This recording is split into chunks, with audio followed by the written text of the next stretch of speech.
EP. ബി.ജെ.പിയിലേക്ക് സ്വാഗതം ചെയ്ത് K. Surendran. EP. ജയരാജനെ പുകഴ്ത്തിയും പിന്തുണ അറിയിച്ചും ബി.ജെ.പി. സംസ്ഥാന അധ്യക്ഷൻ കെ. സുരേന്ദ്രൻ.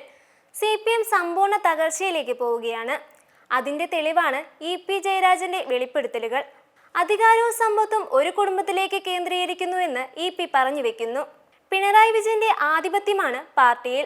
മരുമകനിലേക്ക് അധികാര കൈമാറ്റം നടത്താനുള്ള വ്യഗ്രതയിലാണ് മുഖ്യമന്ത്രിയെന്നും കെ. സുരേന്ദ്രൻ വിമർശിച്ചു. ഇ.പി. ജയരാജനെയും തോമസ് ഐസക്കിനെയും എം.എ. ബേബിയെയും ഒക്കെ ഒഴിവാക്കിയാണ് CPM മുന്നോട്ട് പോകുന്നത്. ഇ.പി. ഒന്നുകൊണ്ടും ഭയക്കേണ്ടതില്ല. CPMന്റെ മുതിർന്ന നേതാവാണ് അദ്ദേഹം. കേന്ദ്ര കമ്മിറ്റി അംഗമാണ്. അദ്ദേഹം പറഞ്ഞ കാര്യങ്ങളിൽ ഉറച്ചു നിൽക്കണം. ഇ.പി.യോട് പിണറായിയും പാർട്ടിയും കാണിച്ചത് നീതി നിഷേധമാണ്.